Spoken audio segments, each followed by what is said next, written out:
the same thing that happened in college.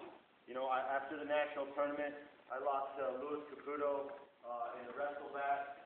I went back, we were in St. Louis that year. Went back as far as I could in the arena. I was pretty upset about it. Tom came back there. He found me. He basically sat me down in the corner and was like, "Hey, look at this feeling you have right now. How do you feel right now? And remember this feeling. You just got beat out of the national tournament. You can never have it back again. That tournament is over. There's nothing you can do about it. How do you feel about it? And I was torn up.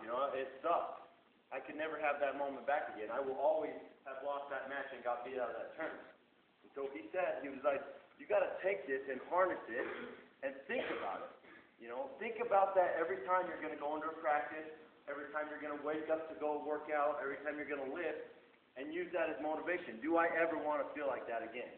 Do I ever want to go into a match, or do I ever want to walk off the mat after a match and feel like that again? And so my freshman year in high school, my freshman year in college, after those seasons, I made up my mind. That was the biggest thing for me. I made the decision that I wasn't going to lose anymore, and I was going to do everything it took to make sure that I was winning. The next year, I didn't get what I want, but I was that much closer. And that's how you got to look at it. I'm doing everything I can. I'm not going to regret anything. Because I'm working towards my goals as hard as I can, and there's nothing that I'm leaving behind. I'm doing everything I can.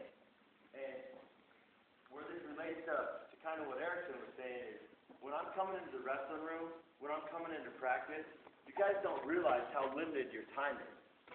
These workouts in the summer, they're great, but that's limited time. Your wrestling room, or your wrestling season, it's not that long. It's a limited season. You got to get everything you can out of those workouts.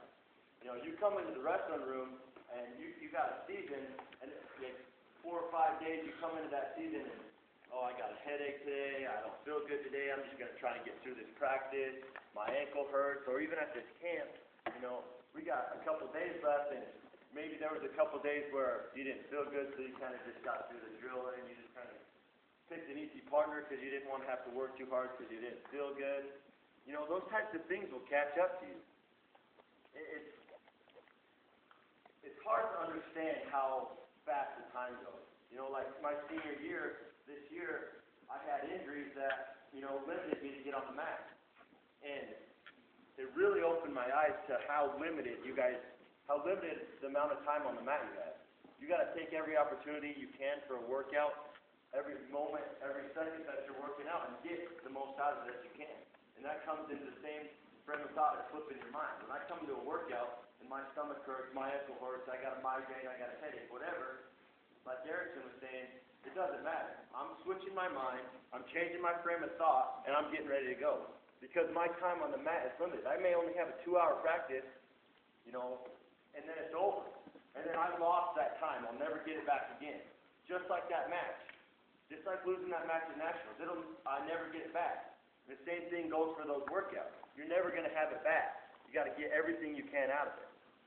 So if you got a headache, change your mind. I'm fine. I'm going to get something out of this. I'm going to get better. I'm going to improve. I'm going to take this workout, embrace it, and just love it. Terry Brand said something that I kind of like to think about. He said that he likes to do things old school.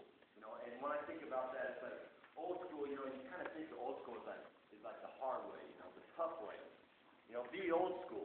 Do it the hard way. Do everything the hardest way you possibly can.